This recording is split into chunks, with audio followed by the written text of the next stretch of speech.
Patricia Hewlinger-Bram, don't move. Yeah, I had a feeling this was coming. The $2.5 million. Patricia Hewlinger-Bram operated without meaningful oversight for 6 years as a toll authority supervisor in eastern Tennessee. What agents found on her personal laptop 4 days after she last opened the file is the reason she's being handcuffed right now. Fabricated refund adjustments you routed to your personal accounts and shell LLCs across 1,800 fraudulent transactions. Had to end sometime, right? Nothing stayed. By the end of this shift, she would be unemployed, indicted, and facing the recommended range of 70 to 87 months in federal prison. The investigation that put 2 FBI agents and a Tennessee comptroller field auditor in her conference room had been running for 14 weeks. $2.5 million, 1,840 fraudulent refunds, 6 years of theft hidden inside a refund rate that ran exactly 3 times the industry benchmark. Every transaction logged, every diversion time-stamped, every cent tracked by her on a spreadsheet she could not stop updating. Quick question. When's the last time you actually checked the math on a refund you got back from a toll authority, a utility, or any government billing system? Be honest in the comments. Most people never do. That assumption is exactly what people on the inside of these systems exploit. Subscribe if you want to see how it actually works. We do this every single week, and the numbers are always worse than you think. Patricia Ann Hewlinger-Bram was born in March of 1973 in Maryville, Tennessee, the older of 2 daughters in a family that took numbers very seriously. Her father was a branch manager at a regional savings and loan in Blount County. Her mother kept the books for a small farm supply distributor and balanced the checkbook to the penny every Sunday afternoon at the kitchen table, while the AM radio played the agriculture market report. The girls were expected to sit at that table and watch. Patricia was the one who watched closely. She was the one who asked questions. She was the one who, by the time she was 9 years old, could tell her mother which line item in the household ledger had moved week over week and why. She graduated from Maryville High School in 1991 with a transcript heavy on accounting electives and a guidance counselor note describing her as organized, persistent, exceptionally comfortable with numerical detail. She enrolled the next fall at the University of Tennessee at Knoxville and pursued a bachelor's degree in business administration with a concentration in finance. She paid for 2 of her 4 years by working at the bursar's office, processing tuition refunds and account adjustments for students who had withdrawn from courses. It was, she later told colleagues, the first job she ever held where she understood the architecture of how money moved through an institution. She remembered the work fondly. She graduated in May of 1995 and accepted a position the same month with First Tennessee Heritage Bank, a regional institution headquartered in Knoxville, in their payment processing operations group. The starting salary was $24,400. Her first office was a windowless interior room on the 3rd floor of the operations center on Kingston Pike, shared with 3 other entry-level processors. Her job was to reconcile interbank wire transfers against the bank's daily clearing reports. She was extremely good at it.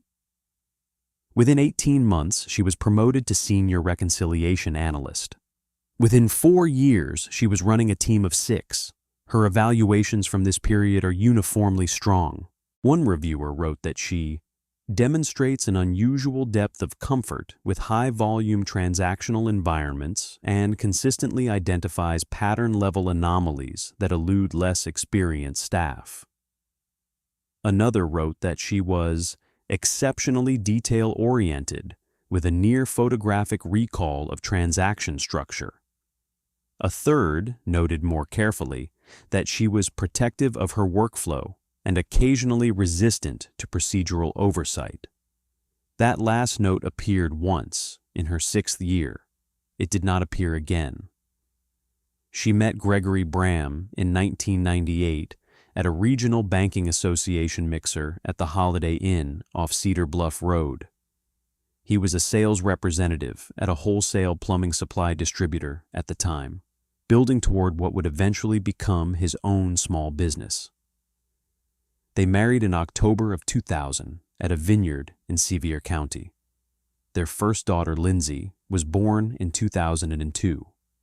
Their second daughter, Caroline, was born in 2005. Patricia took 12 weeks of maternity leave for each. She came back early both times. The family settled in a colonial in a planned development off North Shore Drive in West Knoxville. 3 bedrooms became 4 when they added on in 2008. The neighbors knew them as quiet, friendly, reliable people. The kind of family who put up tasteful Christmas lights, brought a covered dish to the block party, and waved from the porch on Saturday mornings. In 2013, after 9 years at First Tennessee Heritage Bank, Patricia accepted an offer to transfer to the Oakridge Regional Toll Authority as a senior reconciliation analyst in the Electronic Revenue Reconciliation Department. The salary represented a modest step up from her bank position. The pension was better. The hours were predictable. She had been told by a friend on the toll authority's finance committee that the role was, in his words, the same work you've been doing for a decade, just for a different kind of institution. She accepted within a week. She was promoted to supervisor in late 2015, 28 months after she walked in the door.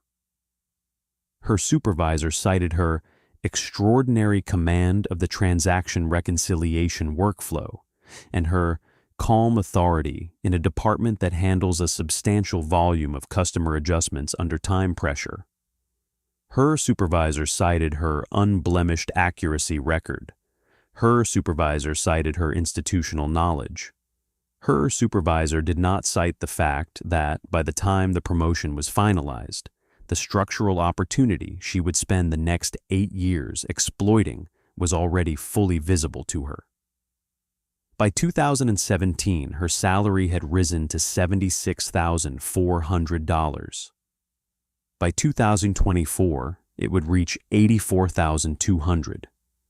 2 adult daughters, 1 in graduate school at Vanderbilt, 1 finishing undergraduate at the University of Georgia, a husband running a small plumbing and fixtures business that did adequately well but had never quite scaled, a Lexus ES in the driveway, a colonial home assessed at $351,000, a vacation property on Norris Lake that she would eventually pour $487,000 into renovating. None of it should have been affordable. None of it raised a single question from a single person who knew her. The neighbors assumed Gregory's business was doing better than it was. Gregory assumed Patricia had been quietly successful with investments. The daughters assumed their parents had simply always been more financially comfortable than they let on. Everyone had a theory. Nobody asked. The Oakridge Regional Toll Authority operated approximately 47 electronic tolling points across 3 managed expressway segments in eastern Tennessee. On an average weekday, the network processed approximately 240,000 vehicle transits. On a peak summer Friday, the number climbed past 310,000. The system was, by any reasonable measure, an enormous and continuously running money machine. The architecture worked like this. Every vehicle that passed under a gantry was photographed and identified by either a transponder reading or a license plate optical capture. Transactions associated with registered transponder accounts were debited automatically from prepaid balances. Transactions associated with unregistered vehicles were routed into a pay-by-plate billing queue, where the registered owner of the vehicle was sent an invoice through the mail. Disputed billings, misreads, transponder malfunctions, duplicate charges, and customer service adjustments were routed into a separate reconciliation queue. That queue landed in Patricia Hewlinger-Bram's department. The department reconciled the daily transaction data against the operating account deposits. The department processed manually flagged transactions that the automated system had been unable to reconcile cleanly. The department handled customer account adjustments, refunds for misread plates, credits for transponder malfunctions, resolutions of billing disputes. The department was, in the simplest possible terms, the unit that made sure the toll authority's books matched the bank.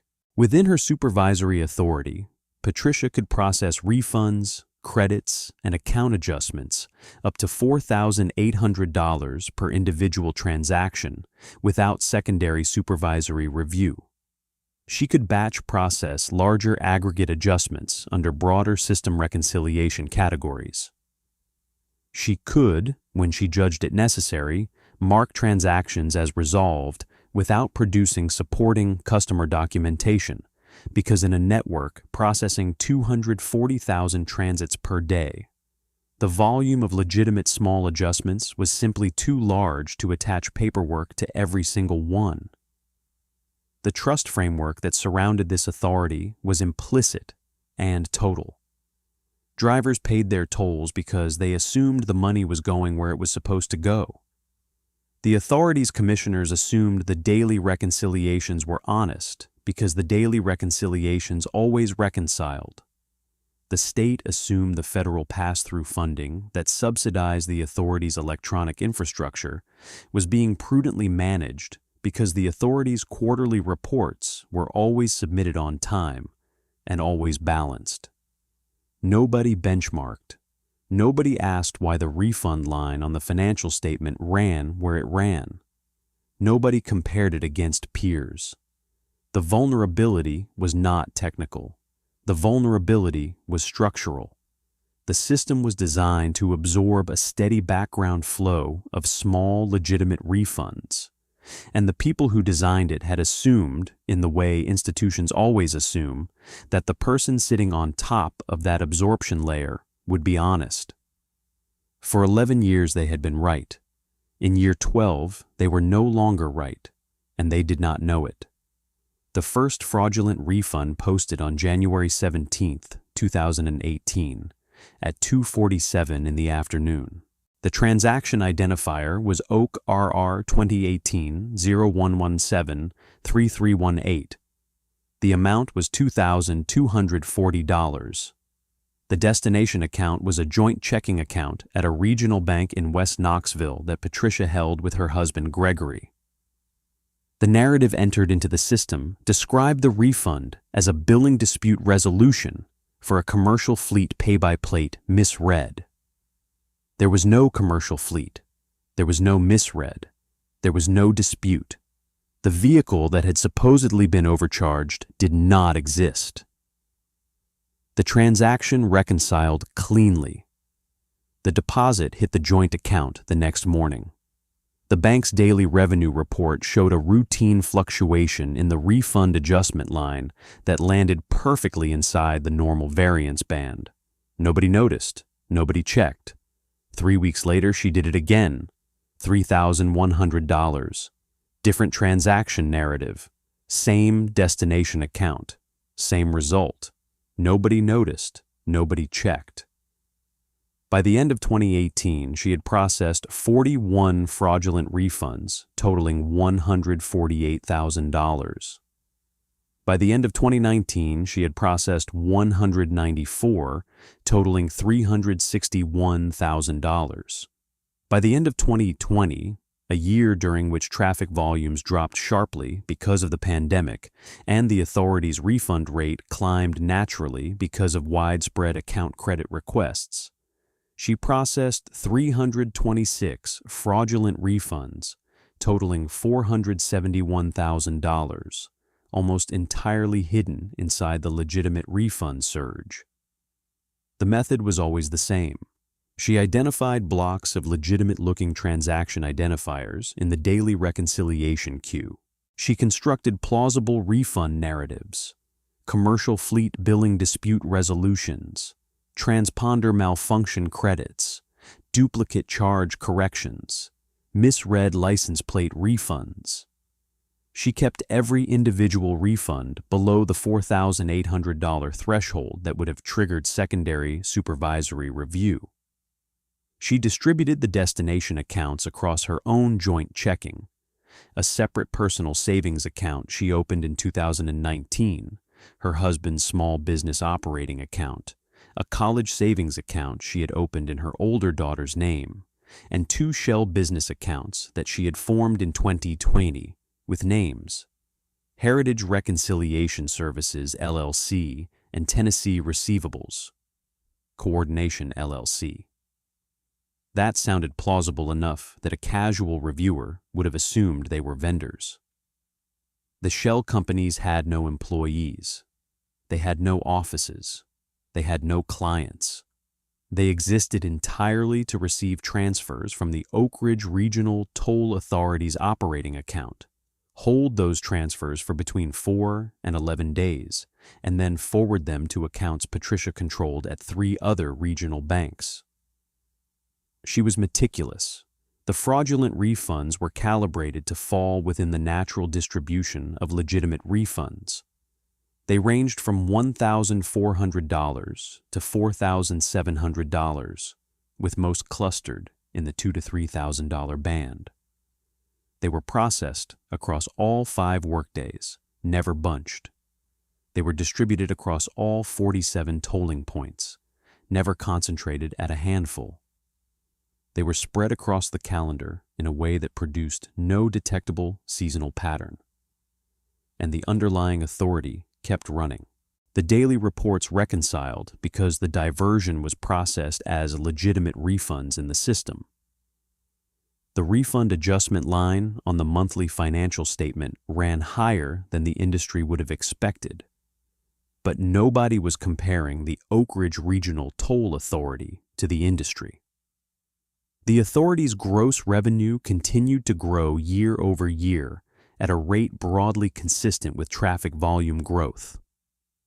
The depression in net revenue caused by the cumulative refund flow was small enough as a percentage of gross, under 0.5%, that it absorbed cleanly into year-over-year variance attributable to transponder adoption trends, toll rate adjustments, weather-related volume disruptions, and 100 other ordinary fluctuations.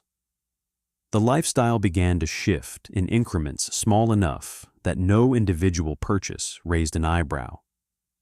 The 2019 Lexus ES, financed through her credit union with a substantial down payment that she described to Gregory as a bonus from work. The first vacation property purchase on Norris Lake in late 2020, a modest 2-bedroom A-frame that she would, over the next 3 years, gut to the studs and rebuild as a 4-bedroom lakefront with custom cabinetry, a screened porch overlooking the cove, and a stamped concrete patio with a stone fire pit. 3 vacations a year, Charleston in the spring, Destin in the summer, Asheville in the fall, paid for from accounts Gregory never saw. $410,000 steadily layered into undisclosed investment accounts that she had opened, again, in her own name and the names of the 2 shell companies. And through all of it, she maintained a private record, a multi-tab Excel spreadsheet stored on her personal laptop in a folder labeled Work Reference, sitting alongside 15 years of legitimate operational documentation she had brought home from her job. The spreadsheet was titled Refund Coordination. It was organized by quarter, 25 tabs in total, one for each quarter from Q1 2018 through Q1 2024. Each tab listed individual fraudulent refunds. The columns: transaction identifier, date processed, dollar amount, destination account designator, narrative category used, and a running cumulative total. She updated the file in the evenings, after dinner, in her basement office. She updated it on weekends when Gregory was watching football. She updated it on her lunch breaks at home when she worked from home. She updated it the way other people balance their checkbooks. It was, in a way, she would never quite articulate, but that the federal prosecutors would later seize on, the most honest financial record she kept of her own life. In February of 2024, the Oakridge Regional Toll Authority hired a new chief financial officer. His name was Daniel R. Chen. He was 43 years old. He came from a large public pension fund in the Midwest, where he had spent the previous 6 years tearing apart legacy internal control frameworks and rebuilding them from the studs out.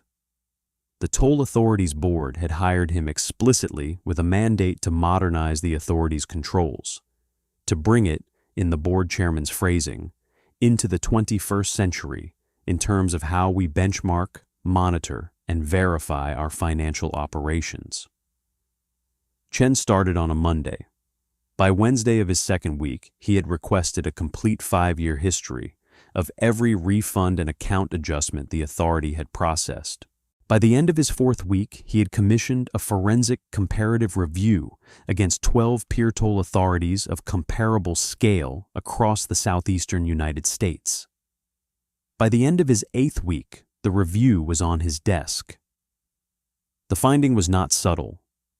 The Oakridge Regional Toll Authority's refund and adjustment rate, as a percentage of gross revenue, ran at approximately 3 times the median rate of the peer set. The next highest authority in the comparison ran at roughly 1.6 times the median. Oakridge was a clear and isolated outlier. Chen requested a drill down.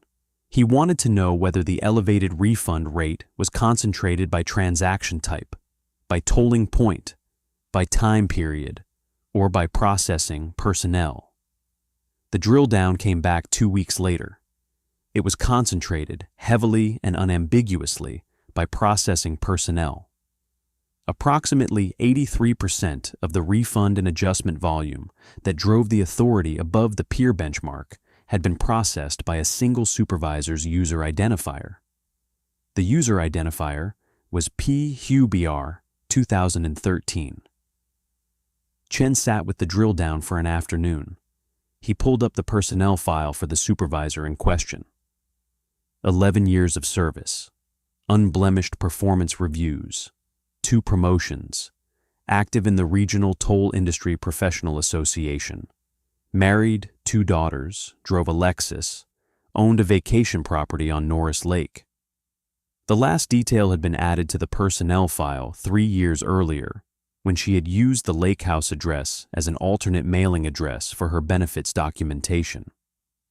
Chen made 2 phone calls the next morning, one to the Tennessee Comptroller of the Treasury, one to the FBI Knoxville field office. Patricia had no idea any of it had happened. She knew that Chen had asked for the 5-year refund history. She had pulled it for him herself. She had even made small editorial improvements to the data extract. Cleaner column headers, better formatted summary tabs, to make it easier to read. She had assumed the request was routine. She had assumed it would land in a stack of binders on the new CFO's desk and remain there. She had been doing this for 6 years and 3 months, and nobody had ever looked twice. On the morning of April 30th, 2024, she updated the Refund Coordination spreadsheet for the last time. She added a row reflecting a refund she had processed at 11:14 that morning to one of the shell company accounts. The amount was $3,860. The cumulative total at the bottom of the final tab ticked up to $2,514,800. She saved the file. She closed the laptop. She put the laptop back into the folder labeled Work Reference. 4 days later, federal agents would lift it from that exact spot. The federal search warrant was executed on May 4th, 2024, at 6:42 in the morning. Agents from the FBI Knoxville field office supported by investigators from the Tennessee Comptroller of the Treasury and the IRS Criminal Investigation Division, served the warrant at the Colonial home off North Shore Drive. Patricia answered the door in a robe. Gregory was upstairs. Both daughters were at their respective universities. The agents were polite, calm, and thorough. They were in the house for 9 hours. They left with 17 boxes. The physical evidence inventory ran to 11 pages. 6 years of personal banking statements stored in 3 accordion folders in the basement filing cabinet. Formation documents for Heritage Reconciliation Services, LLC, and Tennessee Receivables Coordination, LLC, including operating agreements, bank account opening documents, and federal tax identification confirmations. A small accounting binder labeled H&G, Property Records, containing receipts and contracts associated with the Norris Lake renovation, including a $487,000 paper trail that referenced no plausible source of funds. The 2019 Lexus title. Brokerage statements from 3 regional investment firms reflecting accounts that Gregory later told agents he had never heard of. And in a fireproof basement safe behind a stack of insulated sleeping bags, approximately $84,000 in cash, banded and clipped in 20s, 50s, and 100s. The digital evidence was, in a way, simpler. Agents seized the silver Dell laptop from a leather satchel hanging on a hook in the kitchen mudroom. Forensic imaging produced a clean copy of the Refund Coordination spreadsheet within 48 hours. The file metadata showed continuous modification across a span of 2,218 days. The final modification timestamp was 6:18 p.m. on April 30, 2024. 4 days before the search. The cumulative total at the bottom of the Q1 2024 tab read $2,514,800. A team of 3 federal forensic accountants spent the next 5 weeks reconstructing the diversion independently from the authority's transaction-level data. They worked from raw refund records, bank statements, shell company filings, and the personal account histories agents had subpoenaed from 6 different regional banks. They produced a final reconstructed figure of $2,517,000. The gap between the spreadsheet's figure and the federal reconstruction was $2,200. The lead forensic accountant would later testify that in 23 years of fraud investigations, he had never seen a defendant's private accounting reconcile to a federal investigation's independent reconstruction within 0.1%. He described the spreadsheet in his sworn statement as effectively a contemporaneous confession. The investigators also reviewed Patricia's text messages. There were not many incriminating ones. She had been careful, but there were a few. Patricia to Gregory, March 14, 2023. Wire from work reconciliation hit. Don't move the deposit yet. Want it to sit a week. Gregory to Patricia, March 14, 2023. Okay, same account as last time. Patricia to Gregory, March 14, 2023. Same one. We'll move it to the lake renovation draw on Tuesday. Patricia to her older daughter Lindsay, October 8, 2022. Tuition transfer went through. Don't ask where it came from. Just say thank you. Patricia to her younger daughter Caroline, June 11, 2023. There's an extra $8,000 in your account. Sorority dues, books, anything you need. Don't tell your father. We're heading into the trial now. If you've made it this far, you already understand the part of this story that nobody at the toll authority understood for 6 years. That the most dangerous person inside a financial system is the person who knows exactly where the noise floor lives. Subscribe before we get to the courtroom. The sentencing details on this one are why I'm covering it. The confrontation happened in the conference room on the third floor of the Oakridge Regional Toll Authority headquarters off Lovell Road on the afternoon of June 19, 2024. The same day the federal indictment was unsealed in the U.S. District Court for the Eastern District of Tennessee. 2 FBI agents, a Tennessee Comptroller Field Auditor, and the Toll Authority's General Counsel were already in the room when Patricia was asked to come up from her department. She arrived carrying a manila folder and a coffee mug. She set them both down on the conference table before she registered who was in the room. The lead FBI agent, Special Agent J. Mark Holloway, was the one who spoke first. He told her, calmly, that the federal indictment had been unsealed that morning, that she was being placed under arrest, and that she was being charged with 19 counts of wire fraud, 11 counts of money laundering, 1 count of theft from a program receiving federal funds, and 1 count of tax evasion. Patricia sat down in the chair at the head of the table. She did not look at the agents.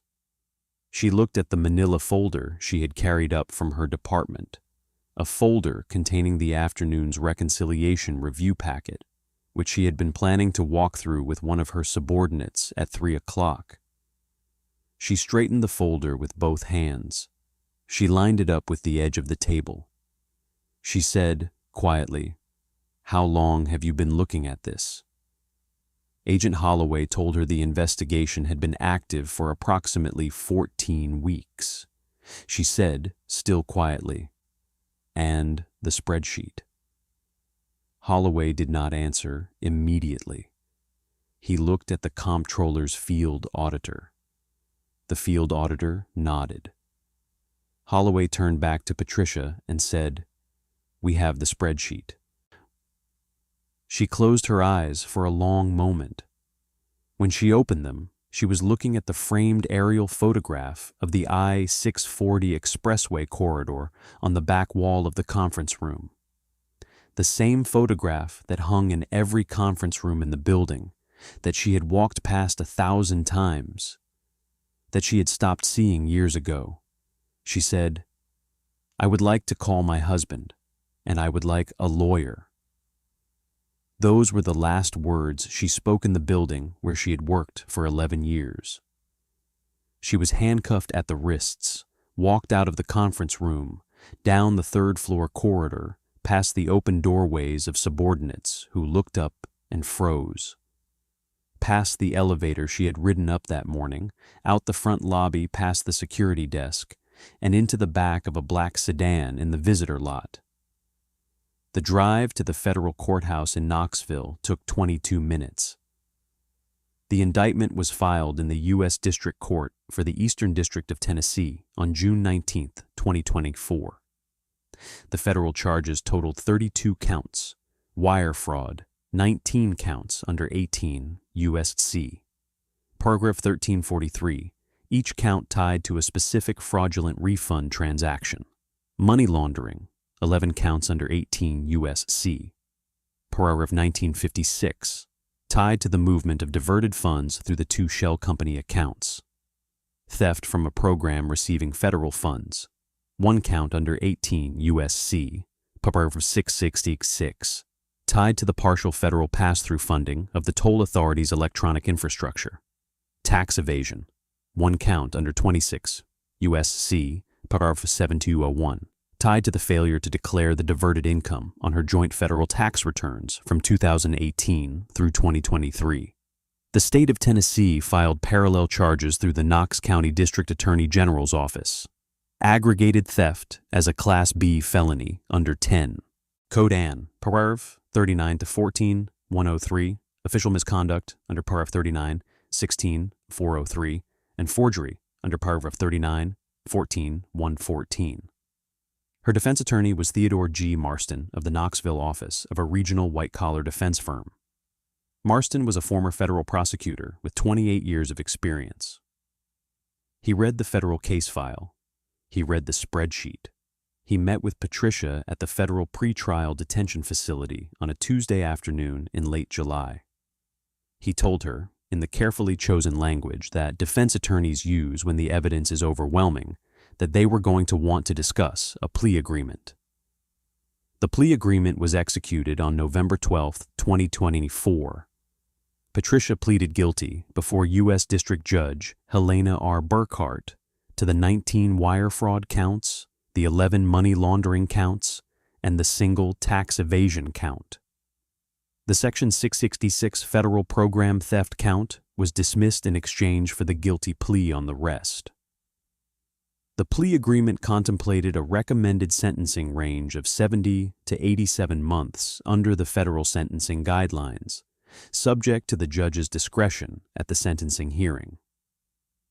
The sentencing hearing was scheduled for February of 2025. The presentence investigation report ran to 146 pages. It included a complete reconstruction of the 6-year scheme, a detailed financial impact analysis from the toll authority, a victim impact statement from the authority's general counsel speaking on behalf of the institution and its commissioners, a separate victim impact statement from CFO Danielle Chen describing the operational disruption the investigation had caused, and a sealed letter from Patricia herself addressed to the court. The authority's victim impact statement, read into the record by the general counsel at the hearing, contained one paragraph that captured the scale of what had been broken. It read, in part, "The Oakridge Regional Toll Authority is a public institution. Every dollar of the $2.5 million that Ms. Hewlinger-Bram diverted was paid in by an ordinary driver in eastern Tennessee who was trying to get to work, get home to her family, or move goods across this state. Those drivers entered into a basic contract with this authority. Pay your toll, and the money will be used for the public purpose for which it was collected. For 6 years and 3 months, that contract was broken by the person we had trusted to keep it. The damage we have suffered is financial. The damage the public has suffered is something deeper." CFO Danielle Chen's statement was shorter. He described the 11 months his team had spent rebuilding the authority's internal control framework in the wake of the investigation. He described the loss of public trust in the local news cycle. He described the operational cost, nearly $900,000 in forensic accounting fees, legal fees, and consulting fees, that the authority had absorbed as a direct consequence of the scheme. He closed by saying, "The most painful detail of this case, for me personally, is that this fraud could have been stopped 6 years ago by a single benchmarking analysis. The fact that nobody ran one for that long is on all of us in this industry.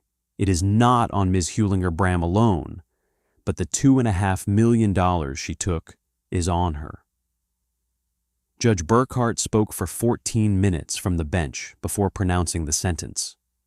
She spoke about the structural opacity of high-volume revenue systems.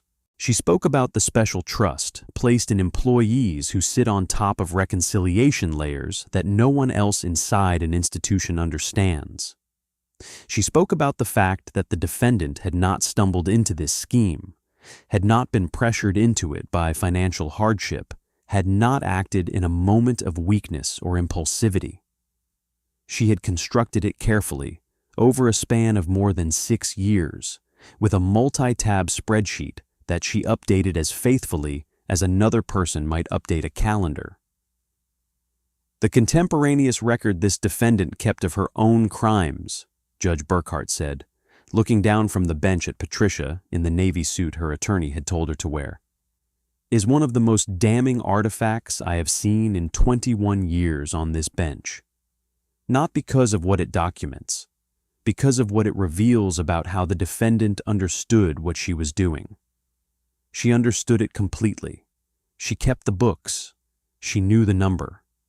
The sentence was 84 months in federal prison, 3 years of supervised release, restitution of $2,517,000, joint and several, forfeiture of the Norris Lake property, the 2019 Lexus ES, the contents of the 2 shell company accounts, and the $84,000 recovered from the basement safe. A permanent bar on any future role involving public revenue handling. She was designated to FCI Alderson, the federal correctional institution for women in the Allegheny Mountains of southeastern West Virginia. Minimum security. Projected release year, with credit for good time, somewhere in late 2030.